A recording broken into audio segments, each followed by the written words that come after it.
Hey guys, I'm Jason Gilbert. I am a sports practitioner with the World Surfing League. One of the privileges that I've had over 20 years of working with professional surfing is coming in contact with incredible people working and operating at the top of their games. And one of these people is Kelly Slater. Now, when Kelly talks about anything, we're interested in that. And when he talks about health, I'm even more interested in that. Why is that? He's still competing at 51 years of age at an elite level. So this chat was really good for me because I wanted to learn what Kelly's been doing, okay, and implementing successfully to have him not only competing and surfing at that level and enjoying it, obviously most importantly, but also enjoying every aspect of his life. Kelly's someone like I am, or I was, thinking that, hey, around 30, 35, things are going to get harder, but we're both past our 50s now and enjoying life at a high energy level, a high focus, and I guess the ability to enjoy everything we do better than ever. So aging doesn't have to equate to being able to perform at a lower level or enjoying life less. It can actually be challenged by so many important but very easy to implement health nuggets, pieces of information, and Kelly will pass these pieces of information on to us in this little interview. So I hope that you learn as much from Kelly as what I did when I interviewed him. If we're surfers, one of the things that we most want to do is be able to surf and do other things we love all of our life. And it's one reason why I wanted to speak with Kelly. Kelly and I have the same age. And, well, more or less, you're 51 now. Just turned 51 That's week, right, yeah. 53. Uh-huh. And I don't know about you, mate, but back in the day, let's say when I was 20, there's no way I imagined back then that I'd be as active and as energetic as what I am now. Yeah, for sure. I mean, when I got on tour, a lot of my sort of adult life really started at that time, right? I got out of high school, I started traveling around the world, being by myself, figuring out how to be a man and learn about your diet, learn to take care of yourself, you know. And I thought I had a decade. I thought I had 10 years till I was about 30 years old. Okay. Yeah, because I was traveling with Tom Carroll and Ross Clark-Jones and Jeff Booth and Dave McCauley and all those guys, and they were getting up to, well, Jeff was a little younger, but Tom's generation, they were all like, you know, around 8 years older than me. Sure. Maybe 10 years older than me, and so they were all getting ready to retire. The first year or two that I was on tour, those guys all started retiring. Sure. So I just thought, well, that's the career. Yeah, that was ending. The reference, wasn't it? Yeah, and I'm over 20 years beyond that. I lend that to, obviously, learning about my diet in my early 20s. My real change of understanding and education around diet was when I was about 23 years old. I was in a health food store getting a juice and probably whatever the dirtiest thing they had was besides that. But it's a health food store. It was like sort of the health food market in Encinitas. Like my girlfriend at the time lived in Encinitas, and this place had pretty good food and anyways, I got a drink and I was waiting for my food to be delivered, and there was a cassette tape by a guy named Dr. Joel Wallach, who maybe, I don't know if you've ever heard of him, but he studied longevity in people and animals, and he had done 3,000 autopsies on humans and 17,000 animal autopsies in his career. Yeah.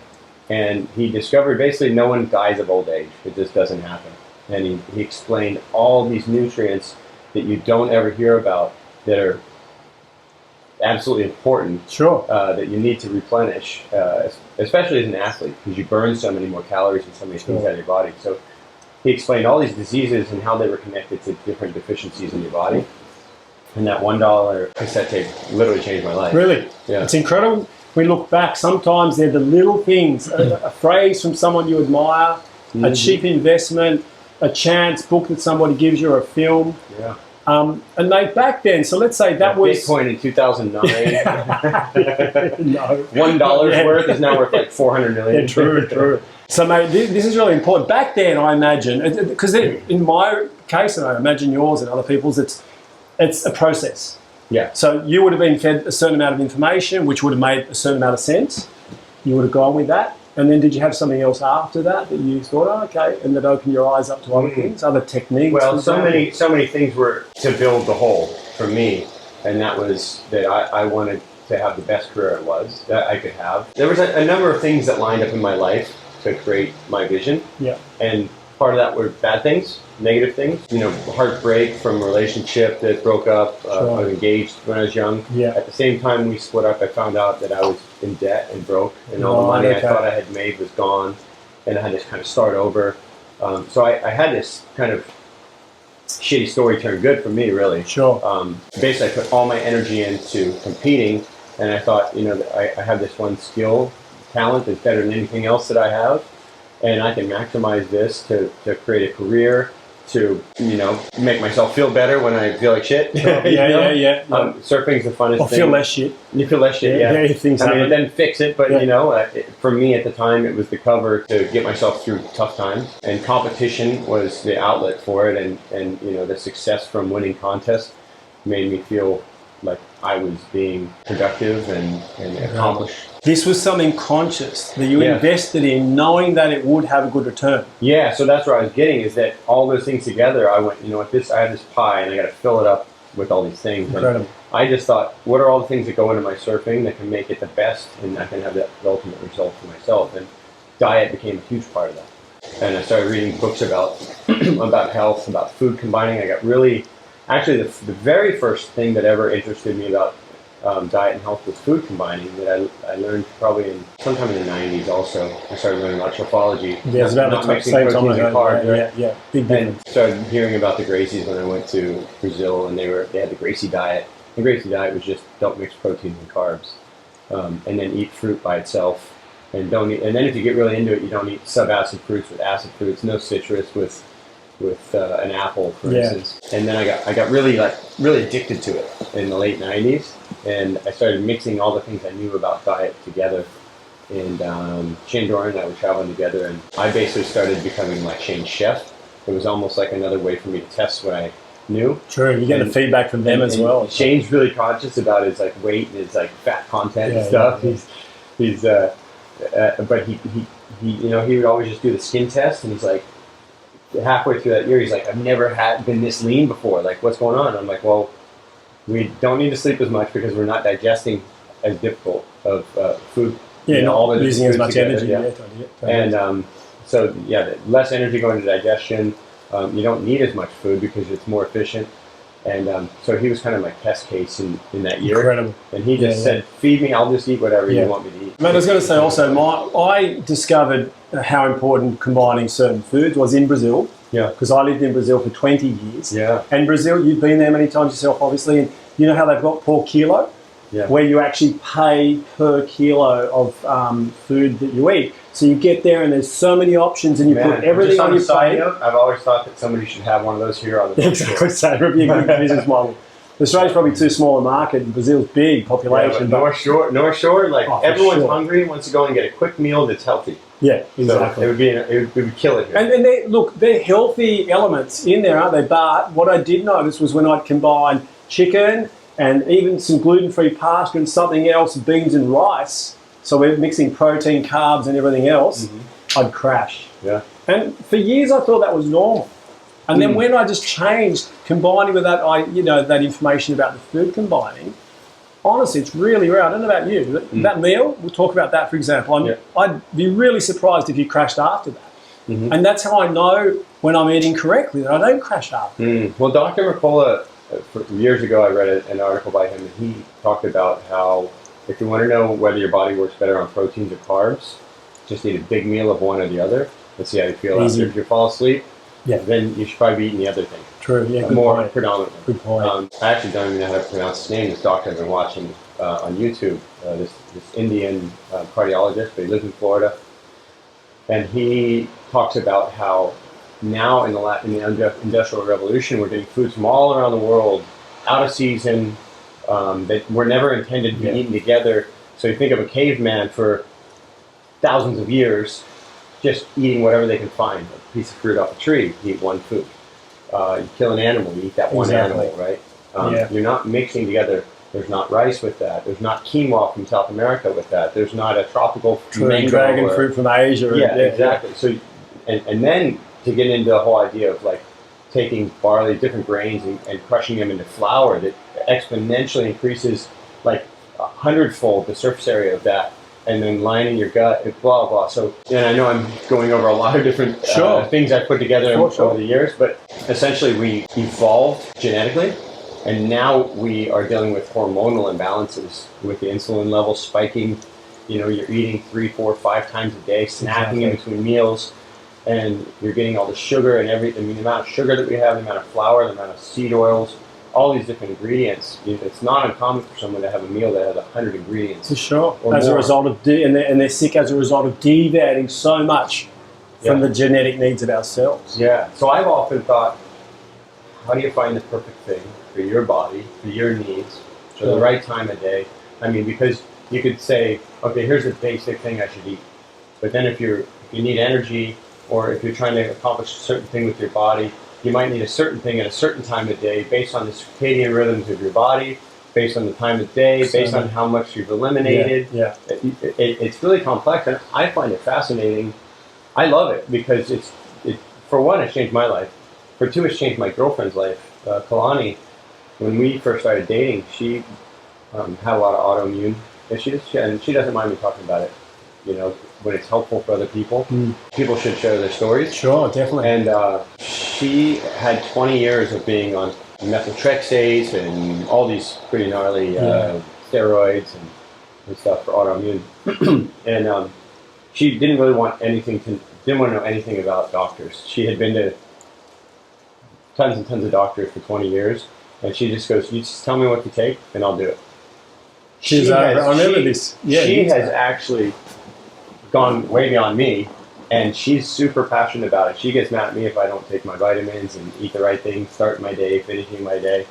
And she has learned enough to basically heal herself through the people we've met around the world. We've seen geneticists, we've seen naturopaths, we've seen all different modalities of doctors, and trying to put it all together. And you know, at the end of the day, you got to go on the results. And she has found the thing that has helped take the inflammation out of her body through an anti-inflammation protocol, through different nutrients, through finding what food she's allergic to. So it's complex, and it's pretty expensive to go really thorough. Yeah, like food allergy tests, different blood tests, inflammation specialists markers in different parts of the world. Yeah, but I mean, why else do you have money? You know, you should spend money on yourself for your health. They say that an investment in health gives a 2,000% return. This is a Harvard study from years ago. It's incredible, isn't it? When you think about it, that could be money, but it also could be time. Health and pleasure. Pleasure, yeah. Yeah, quality of life. I mean, I watched my dad die from cancer. It was really hard to see, but at the same time, he talked a lot about the quality of his life and the protocols he was doing, and how he didn't want to do certain things that were going to vastly change what quality of life he had left.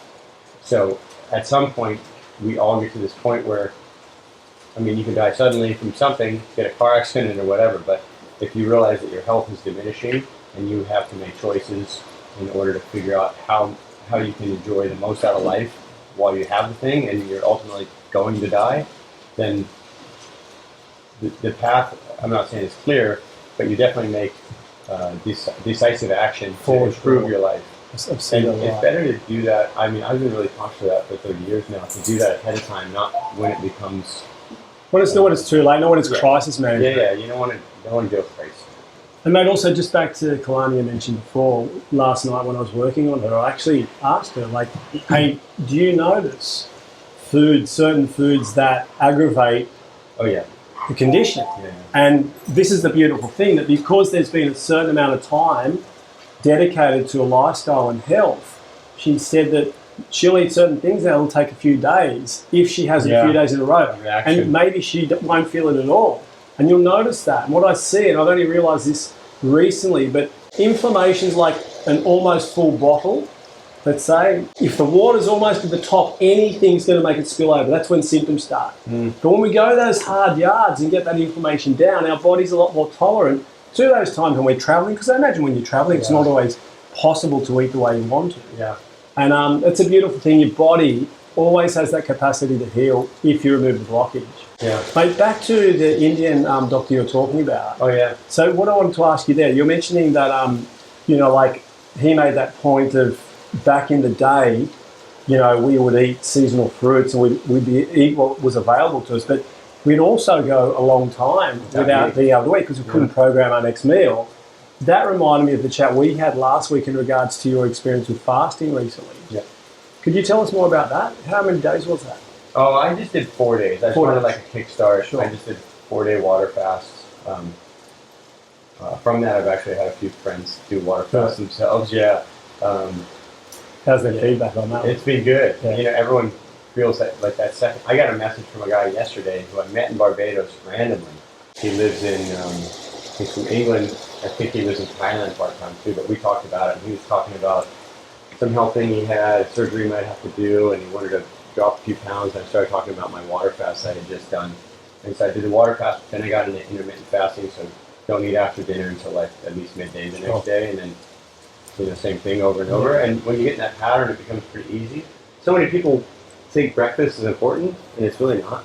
It's not important because from what I'm reading, your liver is producing enough of the energy you need through glucose in the morning. So when you wake up, your body knows. I talked about circadian rhythms.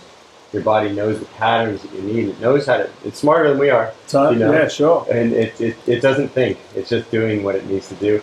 And so it knows when you wake up, you need some energy, so it provides that to your bloodstream. So you don't really need to go and eat a sugary breakfast stuff. You don't eat pancakes with the syrup and all that kind of stuff. Or anything. I wish I realised that 20, 30 years ago. Yeah. That would be one of the greatest health, discoveries for myself in the last 10 years. Why didn't I start skipping breakfast earlier? Yeah. But one thing I say to people when they ask me, why is fasting, a lot of people I know have fasted or done master cleanses or whatever. Why is that important? Well, first off, your digestive system never rests. Exactly. So you need to give it a rest. You need to let it heal and relax and stop stress. It's constantly stressed. Yeah. Maybe we should have 30 or so grams of sugar in a day. And right now, basically any drink you pick up in the store has 28 to 40 grams of sugar in it. One single drink. Just one drink. Yeah. And that accumulates, doesn't it? Yeah. I saw some kid on TikTok the other day mixing 2 different types of Mountain Dew together, 2 big ones, and you just down the whole thing in about 5 seconds. You just like breathe it in, like people drinking a beer as fast as they could. You see that in cringe now. The poor kids don't understand, do they? No, it's might have been crazy, me back in the day. Well, your body can deal with it when you're younger, but over the long haul, it cannot. And I've been thinking a lot about sugar spikes. You get low blood sugar. I got to eat. Why is that? What is it? What did you eat also to cause that? Yeah. Why is the body reacting in a way that's so spiked out? And the insulin levels go crazy in your body, and we have an absolute epidemic of diabetes around the world.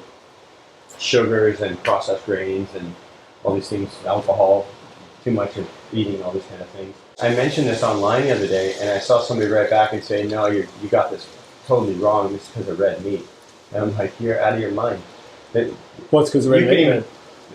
Red meat is causing diabetes. Right. Okay. And I said, "Show me any literature that says it's from red meat." It's basically a sugar disease. Sure. And overabundance of sugar in the body for long periods of time. And maintaining inflammation and keeping glucose and insulin levels elevated. Yeah. And another thing that we touched upon before the interview is actually high stress levels. Yeah. Because when cortisol is taken high and left at that level, back in the day, cortisol would only spike, right? So that would be there to help us survive an attack or run from it. Mm-hmm. We needed an upregulation of glucose for energy. Mm. But if we take it there and hold it there, we're getting that as well at a prolonged period of time. So diet's incredibly important, but we've got to understand what causes stress. A bad diet can cause stress. Thoughts can cause stress. Like you mentioned when you're at work, family, financial problems. That's exactly right. So actually, mate, if I can deviate towards that, is that something that you've related to at certain times in your life and looked at, for example, the stress that you might encounter when you've got, 40 or 50 foot wave in front of you, as opposed to, you mentioned before, when you had the money problems when you're younger. Yeah. Any effects that you've observed? I'm actually really starting to connect the dots. It doesn't have to, because your mind can be in a certain place. Well, just to address what you said, let's say you're surfing somewhere dangerous, Chopu, for instance. The other year, in 2014, we had the big year at Chopu. I made the final. I remember that. I was there in the channel. And And I had only paddled it where it was like on the verge of toe size maybe once before that, and didn't really get my fill and really, you know, get myself amongst it like I should. And so that morning, the contest was going to run. It was really big, and I pulled up, and I went over, paddled, sat in the channel. Went, you know what? I actually don't know how to approach these waves in the most aggressive and safe way I can. Because you didn't have a reference. Yeah, and so I said, I'm just going to watch. I know a couple of these guys who are out here have. Yep. So I sat in the channel. I watched Ricardo dos Santos catch one that I couldn't even believe he could paddle into, and he did it. And he didn't make the wave, but he made the drop and pulled in. He just was too deep. I started to kind of calculate it, and also think about all the people I'd seen tow into 30, 40 footers there and eat it and survive. You know, so to me, it's like a calculation. You kind of gauge what risk you're willing to take, and if you're willing to take that risk, don't have stress about it. You've made the choice to do it. You're willing to deal with the consequence of that. So fear is, you know, people say fear is only in your mind. It really, truly is. Like when you deal with life or death situations on a day where you might drown, you might hit the reef and, you know, get cut up or whatever, get injured. You're choosing that. There are things in the ocean that are out of your hands. Out of your hands. Yeah. You're also choosing that you might be in those situations. So you got to be prepared mentally, and there's really no reason. You have to play mind games with yourself to some degree and pretend that you don't have that fear if you are getting scared. Because you need to keep those cortisol levels down. You need to keep your heart rate low. You need to save that oxygen in your red blood cells. You just need to try and laugh in a situation that could be terrifying. And we all learned that from our friend Todd Chesser, who ultimately did drown surfing. But anytime we get caught by a big wave, Todd would look at us and start laughing. You know, put up, and it would release that pressure. It would like, oh, well, maybe this isn't so scary after all. At least he didn't think so. At least he doesn't think so, exactly. So, and he might have thought, he actually was probably doing it because he had some fear too, but he went, this is the best way to deal with it. Yeah. So, but in that particular event, I really had I wasn't scared at all. There was waves that were massive, too big to catch, too big to paddle, and there were these waves, these sets would come in, and the final day, there was probably about 30 waves that came that were too big to paddle.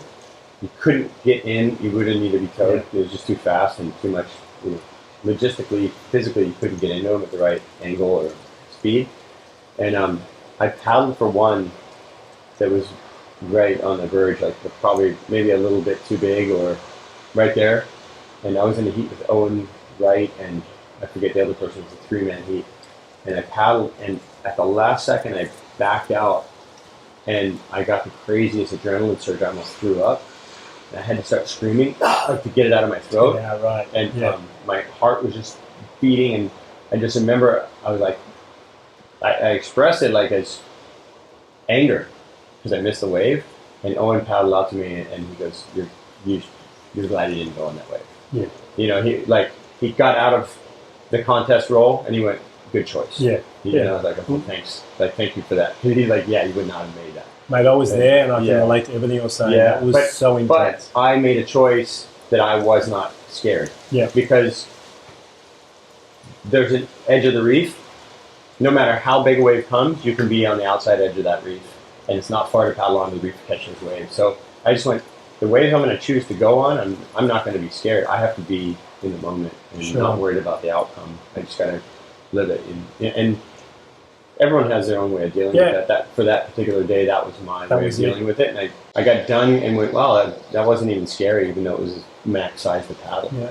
And mate, in regards to other techniques other than using your rationale and experience to work with stress, let's talk about or think about breath work, cold, hot saunas, for example, herbs, I don't know. Have you done anything else to do, sort of give that priority? And this is important also, especially as men, testosterone is suppressed by cortisol, elevated levels of it. I see it all the time where guys are training really hard, but they're training too hard, or marathon runners, and they just pass that point where they're trashing their bodies and their testosterone's on the ground. So a lot of what you'll talk about now, we could even add to, will help for that also, which is important. You know, testosterone is not just to have muscles, it's obviously for heart health, brain health, there's receptors all around our body. Unfortunately for me, I haven't consistently tested my testosterone levels ever. I mean, the last time I tested them was probably like two years ago or something. I regret not doing mine when I was 18. Yeah. So I've got had a reference.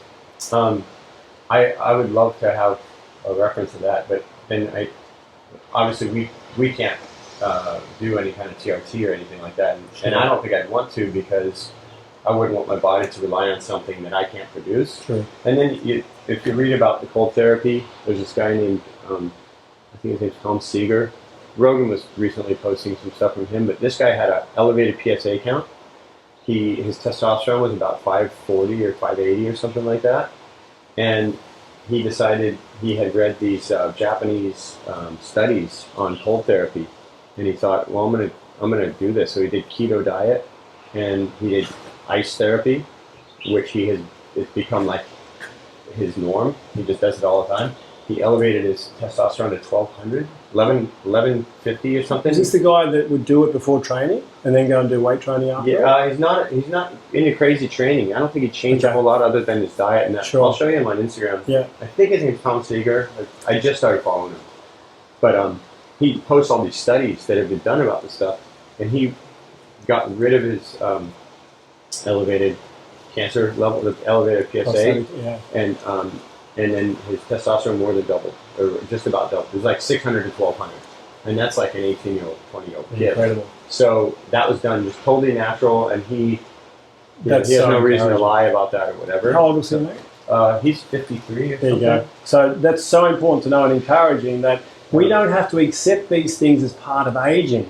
And we're hearing it all the time. Examples like yourself, Kelly, and other people who we have as references to see what they're doing and if they're doing it successfully. And this is a time where, society's probably the sickest it's been ever for multiple reasons. Yeah.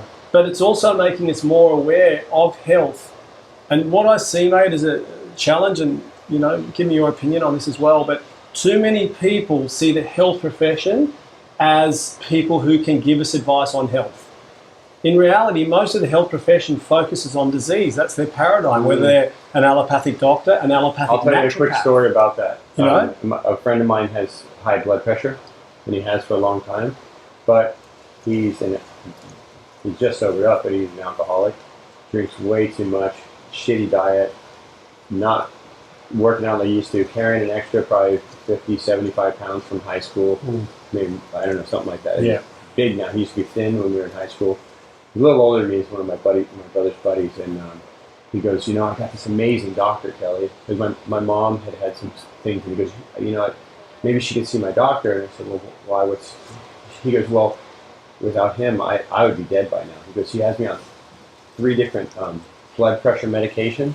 And I said, well, how long till you can get off them? And he said, oh, never. And I said, how amazing is your doctor?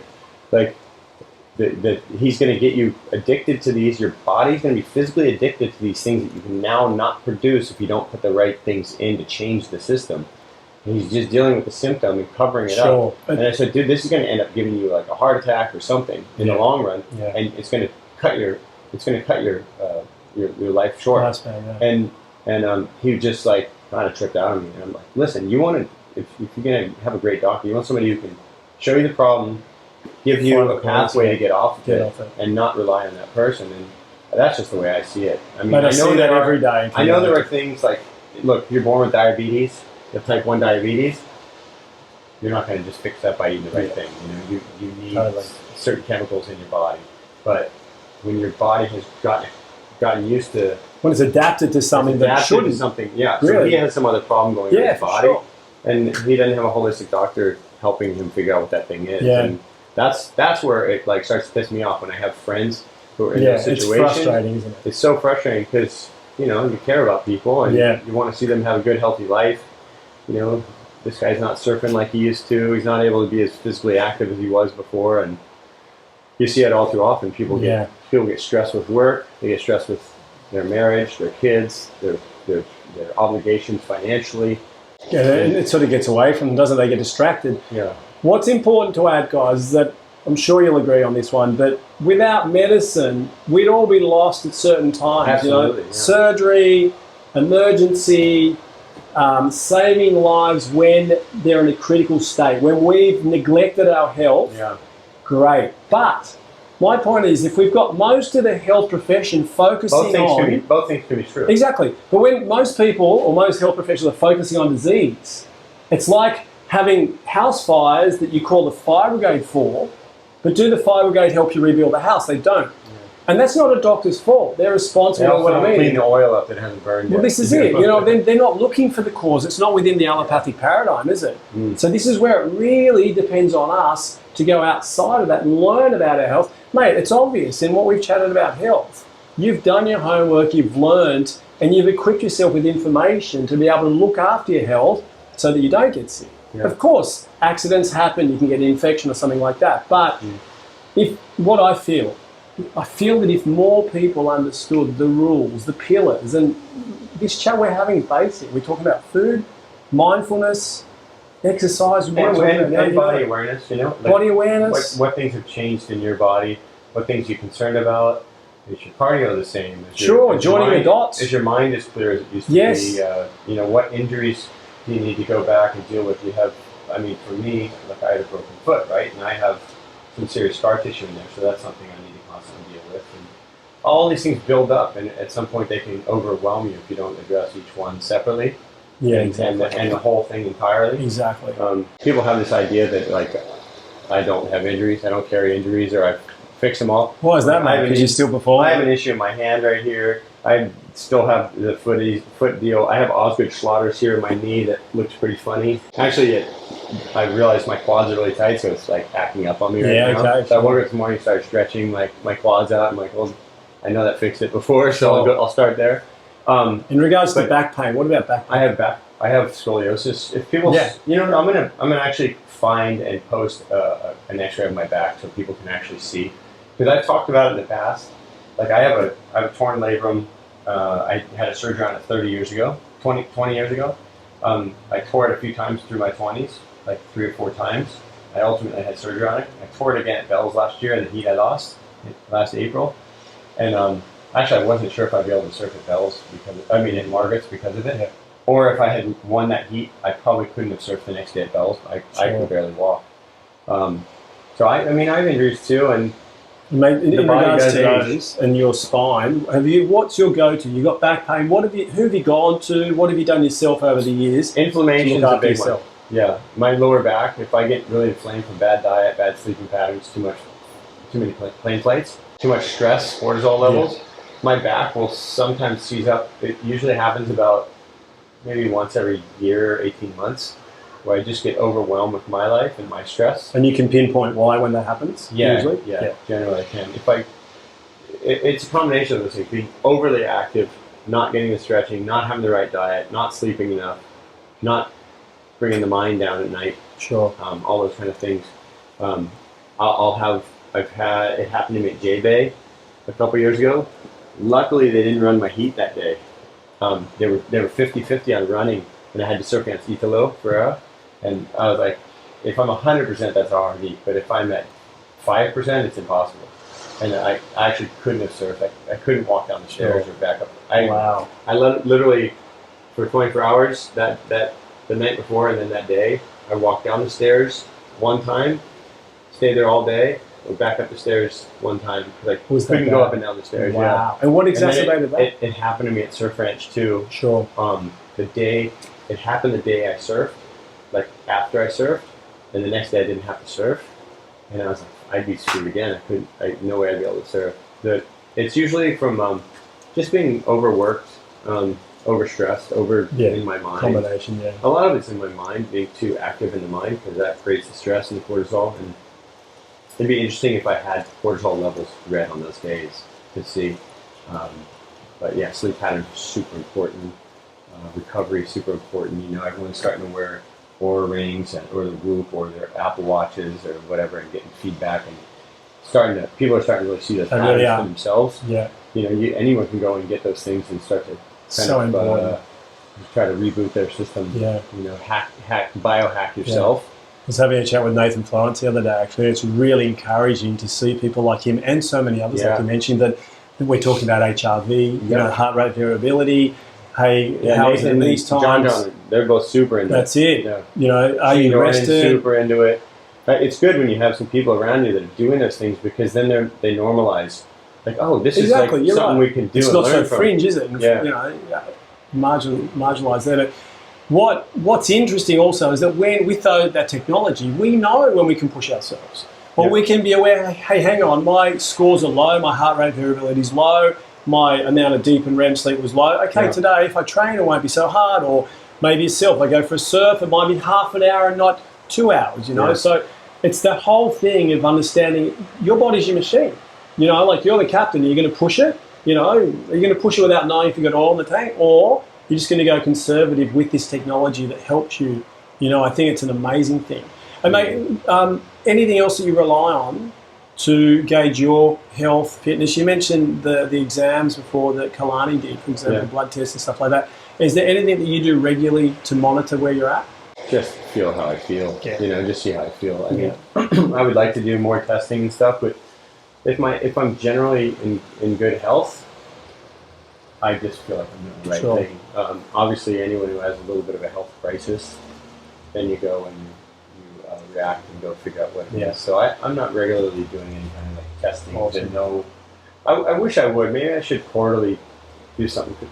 You know, I have the means to do that, so it would probably be something helpful for me and good for my career and my competing to know those things and draw some kind of equivalence from how I feel to what the numbers are. I mean, that question is just out of curiosity, because in reality, this is what I believe, if we adopt the definition of health as 100% cell function, as opposed to, you know, how we look or how we feel, then we know when we've got a sufficiency of nutrients and a minimum of toxins, which isn't always possible when you're traveling, for example. And if we strive on a basic level to do that, and, you know, we still haven't talked about your lunch. Also, just in a super brief comment, talking about the water fasting, and detoxing. So day 2 of my friend that was just with me, my business partner Jeff, he is doing a water fast currently. About a week ago, I said, hey, you should think about doing this water fast. And he goes, I'm going to do it when I get home. And he's a man of his word, and he's not like a super diet-focused guy. Like, he's generally pretty healthy, but he's not over the top. But he's an ex-athlete. He was a pro water skier. He gets it. And he goes, you know what? You inspired me to do it. I'm going to do it when I get home. And I'm in one place for a week. I'm going to do my water fast. So he's on day 2 right now. I said, look, day 2 is going to suck. You're going to feel detoxing. You might have headaches. You might be irritable with your wife. You might not want to do any kind of like business stuff that day. Just drink more water and put some salt in it, maybe some electrolytes. But your stem cells start to enliven, apparently. This can all be tested. Autophagy, you speed up programmed cell death, which doesn't always happen when we're overloading our system. And you have a caffeine detox if you're into coffee. So he's into coffee, and so he's not drinking coffee. So incredible. He's great. He's probably going to have headaches. I said, just be ready. You know, day 2 is the worst. Day 3, you can start working out. When I did my last 4-dayer, on day 3, I did a full-on workout, like pretty intense workout. I surfed and I golfed all in the same day. It's incredible, isn't it? Had level energy the whole day, and I just kept pounding water. And at some point, you actually don't want to go eat again. You're like, oh my gosh, my body actually feels this good, and you can keep pushing. And the other guy I told you messaged me yesterday that he did a water detox. He only did like 24 hours, and he's like, man, I felt great. And I said, why didn't you do longer? He said, I have to do. He does Muay Thai, and he said I have to train and have something happening. And I said, well, next time try to go 3, 4, 5 days. And he's like, yeah, I'm going to do it next week. So he had something this week he had to do. Mate, I was going to say, how good do you feel being able to help people you care about? Do you know what I mean? You've been there, you've had the information. Even people I don't know.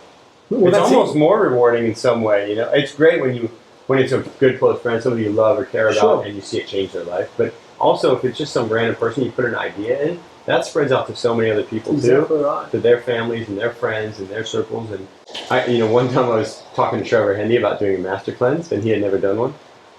And I kept talking to him about it, blah blah. And it was like I was just like all talk, and he messaged me, and he's like, "Oh, I'm on day 3 or 4 of my master cleanse." He's like, "You're never going to start. Just challenge me." I was like, and I started that day, and I went 10 days, 9 days that time. You don't challenge athletes and expect them. Yeah, I was like, okay. So, because I'm the one who influenced him to do it, and he's like, now you're just like leaving me hanging. So we're on the other side of the world from each other. So I started it, and it was amazing. I lost about 10 pounds. Fantastic. Were you doing that at the same time? Yeah, I did the last few days. Because that's another halfway thing. through. Doing it with friends. You got it. It's important to do it. At least have some kind of support. Somebody who tells you what's going to happen or what you're going through, or they're going through similar things. It's super important to feel like you're not like going crazy, because your mind, when you detox and you have like 10 to 20 times the amount of toxins in your blood system, that you're not like just going crazy. True. You actually like let somebody talk. You want to know you're doing the right thing, don't you? I've been there myself. Yeah. Why do I feel so absolutely crap, man? This is supposed to make me feel better, but you got to go through that like. I feel really bad, or I feel really bad down here before I can get back up there. So it's like a little heartbeat, you know. Over a few days or a week. And that's what I always say, that the road to health isn't always pain-free. Let's imagine someone's addicted to painkillers or heroin. They're not feeling too good when they go cold turkey, are they? But they're getting healthy. Yeah. This is a similar type thing, you know, when we work with detox patterns and all the rest, people are always writing saying, hey, anything that's good for you. I think, you know, even a simple, honest truth to somebody you don't want to tell them, it's going to hurt for a second before it gets better. And you know that pain's coming. We're expecting it. And it sucks. And then you get through it and you actually feel cleansed, you know, in your soul. And but it's that first step of, I got to admit I'm wrong. I got to admit I did something that I shouldn't have done, whatever, you know. Yeah, but our lifestyles have become that way too. So it's all a kind of a metaphor for itself. There's similar patterns run through all those things. So I was going to say, like when we're helping people around us, people we care for and people we don't, can you imagine a world where we are slowly shifting the amount of people that are sick to a healthier state? Hey, that's easy for everyone. That's a society that's getting on, that's doing stuff together, that's getting towards common goals, you know, more aligned, obviously. So there's so many benefits of focusing on your own health, focus on your partners, your family, your friends, and that will just... I also find during detox cleansing, I feel like I have really like radical epiphanies of like truth. It's so true. I felt the same thing. Felt the same thing. And it's been around things in business and work and stuff for me that have had major consequences. Not only just like personal situations. Incredible. Yeah. We saw the breakfast this morning, or I saw it. Sorry, Kelly's preparing it. And we were talking about all of these amazing aspects of that. Could you talk us through that, mate? What's in there and why each one of those things is in there? So this is just like a tuna salad. This is just literally canned tuna. But I mixed in an avocado, some avocado oil, mayo, just a tiny bit. Sure. And then some spices, just some salts, a little bit of chili powder, lime juice. And I like a little bit of heat, so I put a little bit of sambal that my friend's wife made. It's like garlic and some chilies. And mate, how would that compare to your breakfast 30 years ago? Oh yeah, my breakfast 30 years ago was just sugar cereals. Yeah. I mean, as a kid, I used to actually eat Rice Krispies with about 5 or 6 heaped tablespoons of sugar on them. Yeah. So I had like a sludge of sugar at the bottom. And so I'd have that, and it with that milk and sugar. I couldn't wait that I did the same thing. Man, it was like awesome. It's so good. Because we'd have Nutrigrain or other cereals that are apparently healthy. And I was, before I knew, I was basically sold that Nutrigrain was really healthy for me. You know, I didn't think about the sugar content and the flour that's in it. Healthy people are promoting it. Yeah. You look at that and okay. My boy Trevor was on the Wheaties or one of those. I don't know, not Wheaties, but... And mate, I distracted you there, but what do you feel from that? What's in there that you're consciously aware of that's going to benefit your health or help? Well, you got proteins and the fats. Basically. Okay. So that would be a pretty well combined food combined. Would that be like a preheat type meal? Yeah, I mean, in the morning I would think like proteins tend to give you a little bit of energy. Sure. And some healthy fats there. There's the avocado. Yep. So, and occasionally I'll just wake up and eat some papaya. I like papaya a lot. Sure. Pawpaw, as you call it. Sometimes in the morning I will just do fruit. Awesome. If I have breakfast. Yeah. So fruit's cleansing and full of enzymes. Yeah, it's light, easy to digest, isn't it? Yeah. So, mate, it's been incredible. Thank you so much for the insights. I really appreciate it. I'm sure so many people will as well.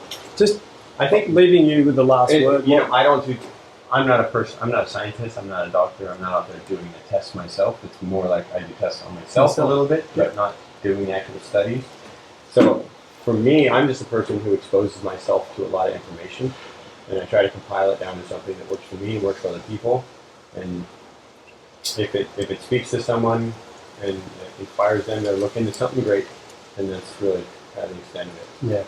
Thank you very much, man. Thanks, buddy. Appreciate it. All right. It's always a pleasure and a privilege to have the opportunity to learn from someone like Kelly. Anyone like Kelly who's functioning at the top of their game at this stage of life and improving and challenging old concepts is inspirational. So I hope that inspired you guys. Our health enables us to do everything that's important to us, and that can be continued and improved continually during our lives. If you liked it, please share it. And if you want to learn more, sign up to my YouTube channel where I'll be passing on more information similar to that continually on a weekly basis so that you can get the information that I'm privileged to receive via the people that I'm working with. All the best.